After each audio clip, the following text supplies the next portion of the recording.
Good morning student.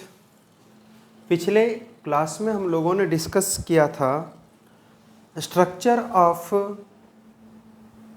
Cell wall. Okay, और अब जो है वो हम लोग डिस्कस करने जा रहे हैं फंक्शन ऑफ सेल वॉल। तो हम लोग देखेंगे कि सेल वॉल का क्या फंक्शन होता है। ये सेल वॉल एनिमल के बॉडी में क्या करता है इसके बारे में हम लोग डिस्कस करेंगे। सेल वॉल प्लांट के सेल में क्या करता है, एनिमल में तो ये पाया ही नहीं जाएगा, है ना। तो ये किस में मिलेगा? प्लांट सेल में। वही हम लोग डिस्कस करेंगे कि प्लांट सेल में सेल वॉल का फंक्शन क्या है। तो हम लोग हेडिंग डाल देते हैं function of cell wall. Okay, function of cell wall. तो सेल वॉल का क्या फंक्शन है ये हम लोग डिस्कस करते हैं। सबसे पहले cell wall provide shape of plant cell, या cell wall provide shape of, अब प्लांट में मिलेगा तो प्लांट सेल में सेल के शेप के लिए जो रिस्पॉन्सिबल होगा वो कौन होगा? Cell wall. ठीक है। उसके बाद रिजिडिटी टू सेल, है ना।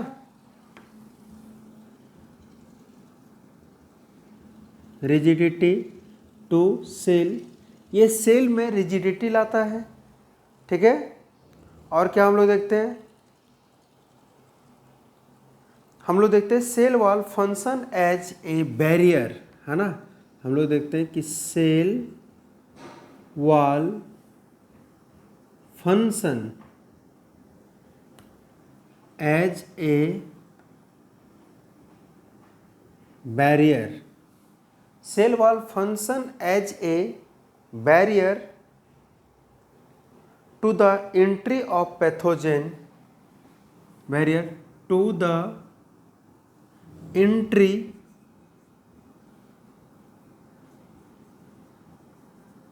ठीक है। Cell wall function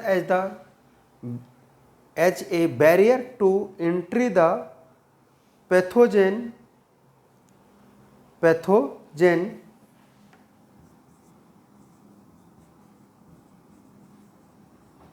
into the cell के अंदर कोई पैथोजेन एंट्री ना कर जाए उसको भी ये देखता है।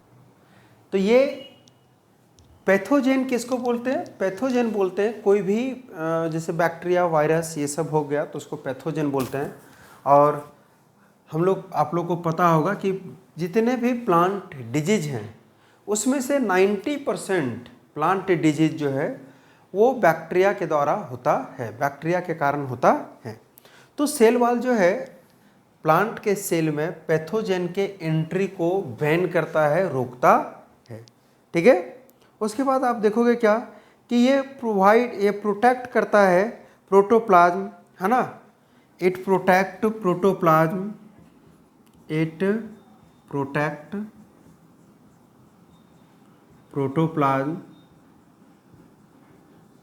प्रोटोप्लाज्म अगेंस्ट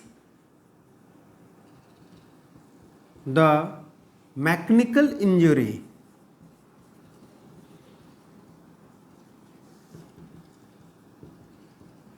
बाहरी किसी भी चोट से, है ना। चूंकि ये रिजिडिटी होता है, हार्ड होता है, तो ये जो है मैकेनिकल इंजरी जो है उससे ये प्रोटेक्ट करता है ना। मैकेनिकल इंजरी से ये प्रोटेक्ट करता है किसको? सेल को, प्रोटोप्लाज्म को, है ना। और फिर क्या करता है? It control the entry and exit of cellular material, it control the entry and exit of cellular material. Cellular material के एंट्री और एग्जिट को ये जो है वो कंट्रोल करता है। ठीक है, हम लोग देखते हैं कि ये जो है और किसके लिए रिस्पॉन्सिबल होता है, तो हम लोग देखते हैं कि सेल वॉल जो है ये सेल को एक दूसरे से सेपरेट भी करता है ना। It separate the cell from another cell. ठीक है, तो ये सब कुछ फंक्शन है किसका, सेल वॉल का, है ना, जो कि सेलुलोज से बना हुआ होता है और प्लांट में, कुछ बैक्टीरिया में, प्रोकैरियोटिक सेल में, फंगस में, ये सब में पाया जाता है। ठीक है, तो इसको हम लोग बोलते हैं क्या, ये सब है क्या, function of cell wall. Okay, अब जो है हम लोग अपने नेक्स्ट टॉपिक पे जाएंगे, वो भी क्या है, सेल बाउंड्री, जिसका नाम क्या है, प्लाज्मा मेम्ब्रेन। ओके, तो हम लोग हेडिंग डाल देते हैं अब प्लाज्मा मेम्ब्रेन का।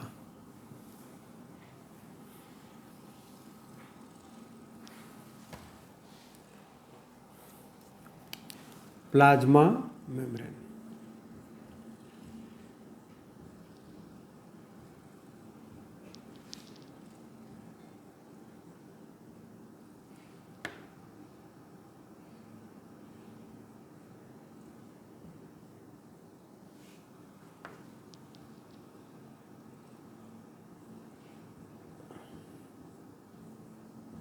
Plasma membrane.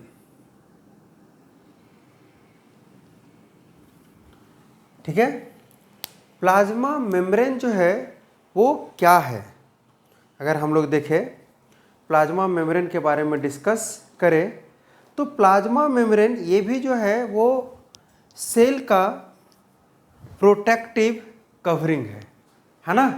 और ये प्लाज्मा मेम्ब्रेन जो है वो आपको हर एक सेल में, चाहे सेल प्रोकैरियोटिक हो चाहे सेल यूकैरियोटिक हो, है ना, आपको दोनों में ये मिलेगा। हम लोग प्लाज्मा मेम्ब्रेन को सेल मेम्ब्रेन, प्लाज्मा लेमा के नाम से भी जानते हैं। ठीक है, तो हम लोग देखते हैं क्या कि ये जो सेल मेम्ब्रेन या प्लाज्मा मेम्ब्रेन है, ये प्लाज्मा मेम्ब्रेन हम लोग देखते हैं सबसे पहले कि द टर्म प्लाज्मा मेम्ब्रेन, या लिखते हैं कि plasma membrane also known as cell membrane। Plasma membrane को हम लोग जो है वो सेल मेम्ब्रेन के नाम से भी जानते हैं। Plasma membrane also known as cell membrane, है ना। एंड इसी को हम लोग plasmalemma and plasmalemma से भी जानते हैं। ठीक है, तो प्लाज्मा मेम्ब्रेन के लिए तीन नाम है। प्लाज्मा मेम्ब्रेन एक, दूसरा जो है वो क्या है, सेल मेम्ब्रेन, और तीसरा जो है वो प्लाज्मा लेमा, है ना। हम लोग देखते हैं कि इट प्रेजेंट इन, या plasma membrane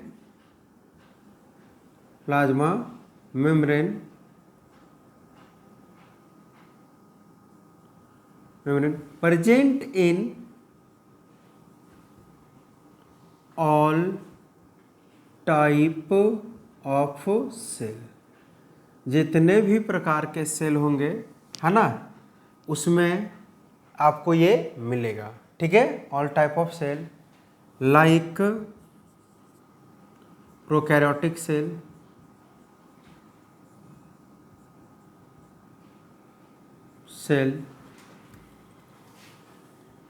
plant cell, animal cell, यानी प्रोकैरियोटिक यूकैरियोटिक दोनों में, चाहे वो बैक्टीरियल सेल हो चाहे वो प्लांट सेल हो चाहे एनिमल सेल हो चाहे फंगल सेल हो, सब में ये प्लाज्मा मेम्ब्रेन प्रेजेंट होगा। ठीक है, हम लोग देखते हैं इसमें कि प्लाज्मा मेम्ब्रेन जो है ये टर्म किसने दिया था। तो हम लोग देखते हैं कि the term cell membrane, plasma membrane जो है वो तो अगर हम लोग देखें तो इसका डिस्कवर भी जो है इसके बारे में सबसे पहले जो है बताने वाले थे स्वान। ओके, लेकिन इसके पहले भी जो है टर्म सेल मेम्ब्रेन जो है वो कॉइन किया था नेगली ने, सॉरी इसके बाद जो है नेगली और क्रेमर ने। ओके, तो हम लोग देखते हैं प्लाज्मा मेम्ब्रेन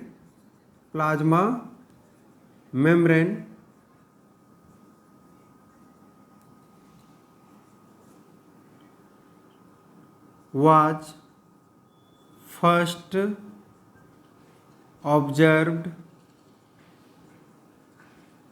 by स्वान।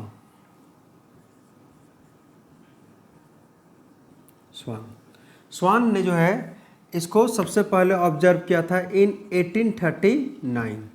उन्होंने अपने सेल थ्योरी में भी इस चीज़ का जिक्र किया है कि plant and animal are made of cell. उन्होंने उसमें बताया कि प्लांट जो है वो सेल से बना होता है और वो सेल जो है एक पतला सा झिल्ली से घिरा हुआ रहता है, और उसी को उन्होंने टर्म दिया क्या, plasma membrane.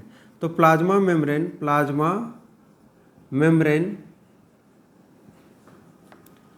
Term given by Swann. Plasma membrane term भी किसने दिया था, स्वान ने।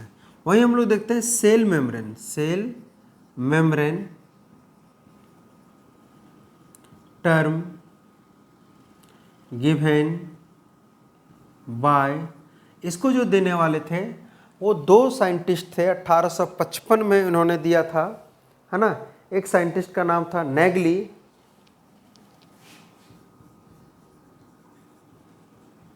एंड क्रेमर, ठीक है, इन 1855। ओके, और हम लोग देखते हैं the term plasma lemma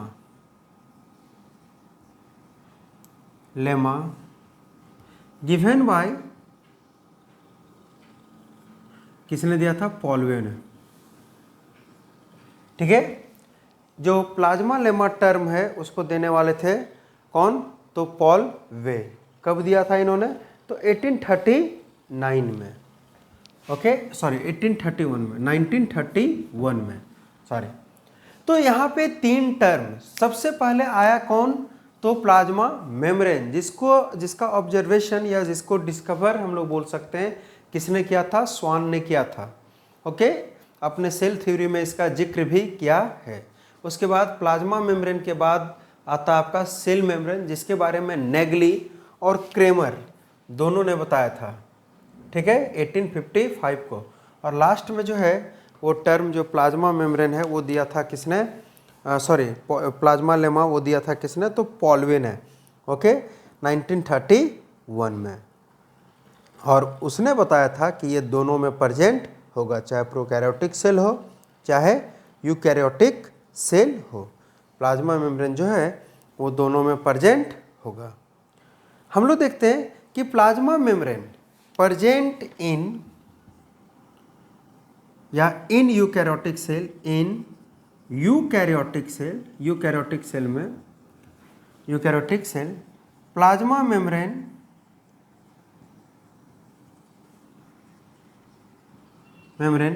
present in outer as well as inner parts of cell organelles. So it is called biomembrane. ठीक है, तो इसी प्लाज्मा मेम्ब्रेन को हम लोग एक और नाम से जानते हैं, जिसका नाम क्या है, बायो मेम्ब्रेन या बायोलॉजिकल मेम्ब्रेन। क्यों बोलते हैं बायोलॉजिकल मेम्ब्रेन? तो हम लोग देखते हैं कि membrane of external as well as internal parts, ठीक है। ये जो मेम्ब्रेन है ना, वो किस में, यूकैरियोटिक सेल में, क्योंकि प्रोकैरियोटिक सेल में जो है ना न्यूक्लियस है ना और कुछ है। तो प्रोकैरियोटिक सेल में जो है ये सिर्फ आउटर रीजन पे ही मिलेगा, लेकिन यूकैरियोटिक सेल में हम लोग क्या देखते हैं कि ये outer as well as inner part दोनों को कवर करता है, ठीक है।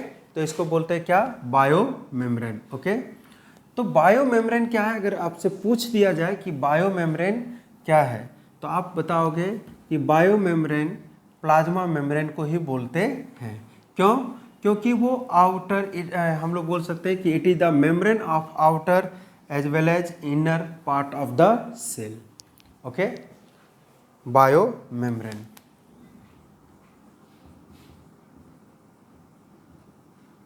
Bio membrane. तो plasma membrane also called bio membrane. Plasma membrane हम लोग क्या देखेंगे, plasma membrane also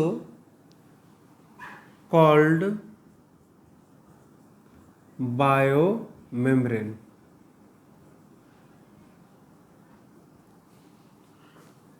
because it is the membrane of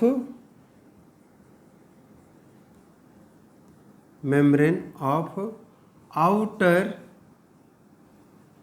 as well as inner part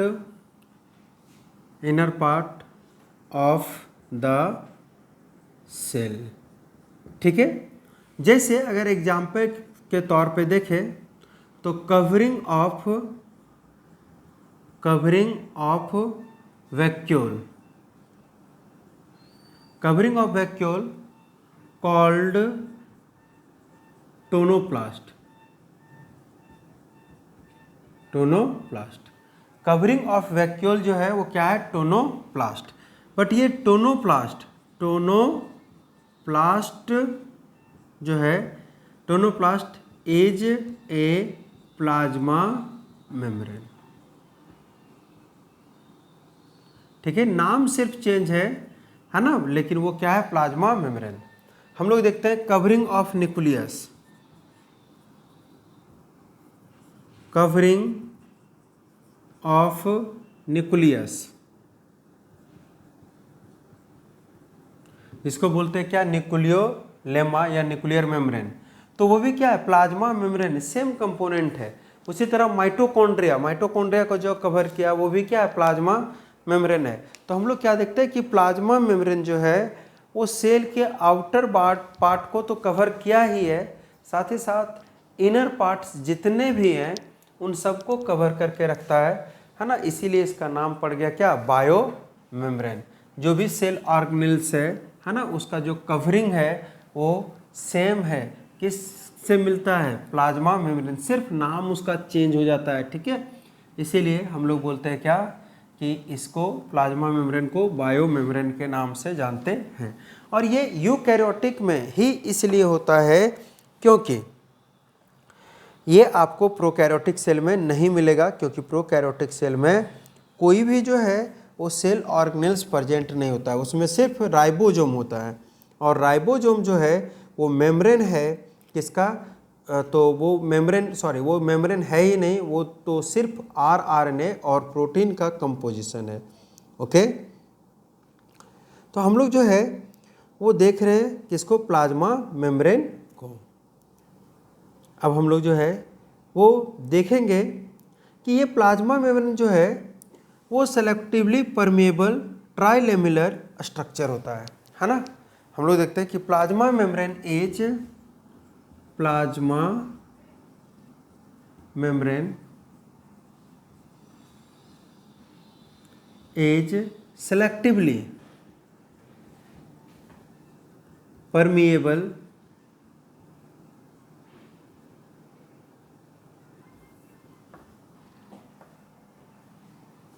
selectively permeable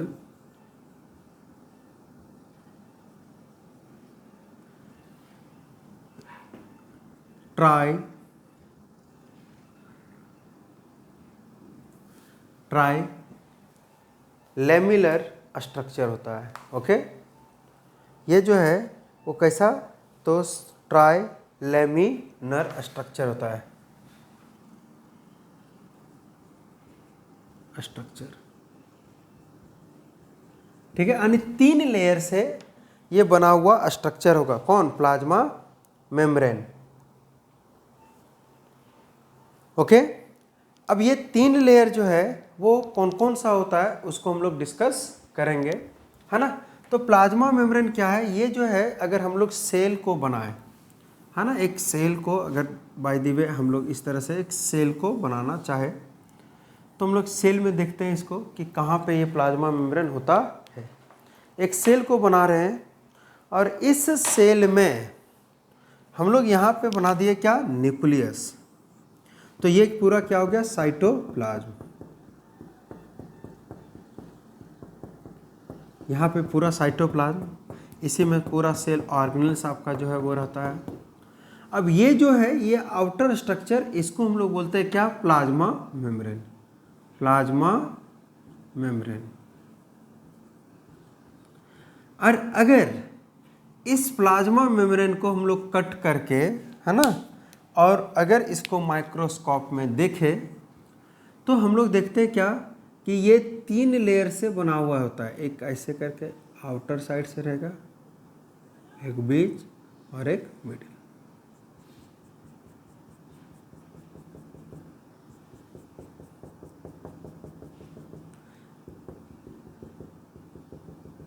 ठीक है, इस तरह से ये 3 लेयर में होता है।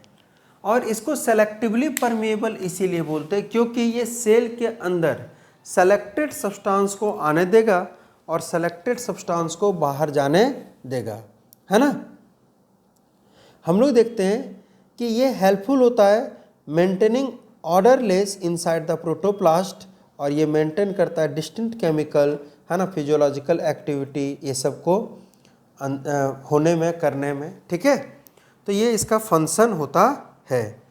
हम लोग देखते हैं कि प्लाज्मा मेम्ब्रेन जो है वो ट्राइलेमिलर स्ट्रक्चर होता है, 3 लेयर से बना होता है। और अगर इसका हम लोग थिकनेस देखें तो कितना होता है? 75 एंगस्ट्रम या 7.5 नैनोमीटर, है ना। हम लोग बोलते हैं कि इट्स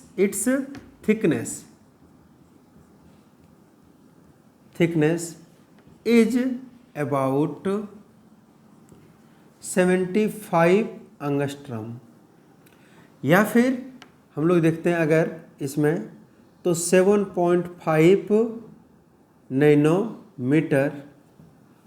एंड अगर इसको हम लोग म्यू एम में देखें तो इसका जो थिकनेस जाता है वो जाता है 0.0075 म्यू एम। मात्र 75 एंगस्ट्रम मोटा ये लेयर होता है और इसी 75 एंगस्ट्रम में ये 3 लेयर का बना हुआ होता है। अब सोच लीजिए कि ये कितना पतला लेयर होगा। ठीक है, ये जो है काफ़ी पतला लेयर होता है और ये 3 लेयर से बना हुआ होता है। इसी को हम लोग बोलते हैं क्या? Plasma membrane. जहाँ पे अगर इसको हम लोग देखें तो ये क्या कहलाएगा? आउटर मेम्ब्रेन, ये कहलाएगा मिडिल मेम्ब्रेन, और ये जो है वो कहलाएगा इनर मेम्ब्रेन। ठीक है, और यहाँ से यहाँ तक जो है पूरा प्लाज्मा मेम्ब्रेन, जिसका थिकनेस जो है वो कितना होता है? 75 एंगस्ट्रम। ठीक है, तो ये इसका थिकनेस है, इतना पतला उतना पतला जो है वो कवरिंग है, झिल्ली है, और इसी को हम लोग बोलते हैं क्या? Plasma membrane. अब देखते हैं हम लोग इसका केमिकल कंपोजिशन कि आखिर ये प्लाज्मा मेम्ब्रेन जो इतना पतला लेयर है सेल को कवर किए हुए, सेल में सेलेक्टेड सब्सटेंस को अंदर आने देता है, सेलेक्टेड सब्सटेंस को बाहर जाने देता है। तो इसका जो है वो केमिकल कंपोजिशन क्या है, ये किस किस केमिकल से बना हुआ होता है। ओके, तो हम लोग हेडिंग डाल देते हैं केमिकल कंपोजिशन।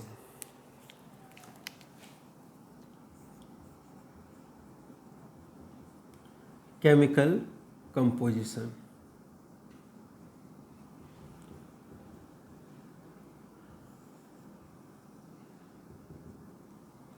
तो केमिकल कंपोजिशन क्या है? सबसे पहले हम लोग देखते हैं कि इसमें जो है वो क्या क्या प्रेजेंट रहता है। सबसे पहले इसमें प्रोटीन, लिपिड एंड कार्बोहाइड्रेट्स, है ना। हम लोग देखते हैं कि plasma membrane consist of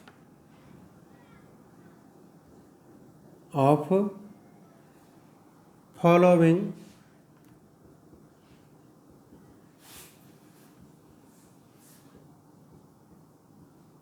component.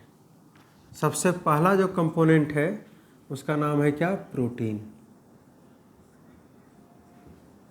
और इसमें जो है अगर हम लोग प्रोटीन को देखें कि इसकी परसेंटेज कितनी होती है, तो ये वैरी करता है, एक फिक्स प्रोटीन नहीं होगा, है ना। ये प्रोटीन वैरी करेगा 44 to 76%। 44 to 76% भाग जो है वो होता है किसका? प्रोटीन का। दूसरा जो है इसमें पाया जाएगा क्या? लिपिड यानी कि वसा। और ये जो है लिपिड जो है ये वैरी करता है कितना? तो 20 to 53%। 20 to 53%, है ना। ये भी आपका फिक्स नहीं होगा, ये भी आपका वैरी करेगा। उसके बाद जो है कार्बोहाइड्रेट्स, है ना। तीसरा जो कंपोनेंट है वो क्या है? Carbohydrates.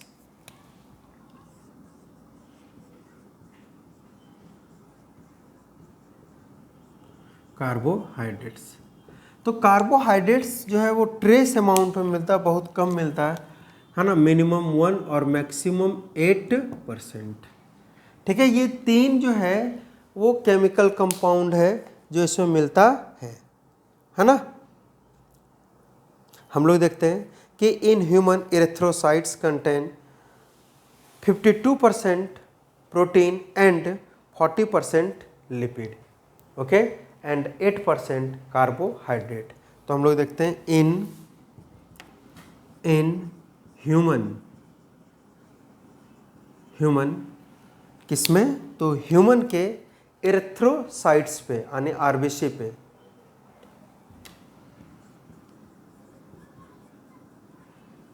erythrocytes. In human erythrocytes contain 52% protein, या human erythrocytes contain protein 52%, lipids 40%, carbohydrates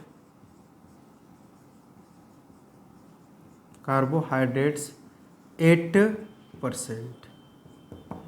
और ये कार्बोहाइड्रेट जो है वो अटैच रहता है किससे? तो ये अटैच रहता है प्रोटीन मॉलिक्यूल से, है ना। किससे अटैच रहता है? प्रोटीन मॉलिक्यूल से। और ये बनाता है क्या? ग्लाइकोप्रोटीन। क्या बनाता है? जैसे ये ग्लूकोज जो है वो बना दिया वहाँ पे प्रोटीन के साथ मिक्स करके ग्लाइकोप्रोटीन, ओके। और ये ग्लाइकोप्रोटीन इसी को हम लोग बोलते हैं क्या? एंटीजिन, है ना, जो डिसाइड करता है किसको? ब्लड ग्रुप को, है ना, ब्लड ग्रुप को। अगर हम लोग देखते हैं 4 तरह का ब्लड ग्रुप है जिसके लिए 2 एंटीजन रिस्पॉन्सिबल होता है, एंटीजन ए और एंटीजन बी। तो ये जो एंटीजन है वो क्या है? तो वो ग्लाइकोप्रोटीन है। और यही ग्लाइकोप्रोटीन यानी ग्लूकोज प्लस प्रोटीन जो अटैच रहता है ग्लूकोज मॉलिक्यूल्स यानी कि कार्बोहाइड्रेट मॉलिक्यूल्स किससे, प्रोटीन मॉलिक्यूल्स के साथ, और ये बनाता है क्या, ग्लाइकोप्रोटीन। तो हम लोग अपने इरेथ्रोसाइट्स यानी आरबीसी में जो है वो प्रोटीन 52%, लिपिड्स 40% और कार्बोहाइड्रेट 8% को देखते हैं। ओके, अब जो है हम लोग देखेंगे कि इस प्लाज्मा मेम्ब्रेन में जो ये केमिकल्स हैं ये किस तरह से और कितने तरह से पाया जाता है। तो इसको हम लोग नेक्स्ट लेक्चर में देखेंगे। आज के लिए इतना ही। Thank you.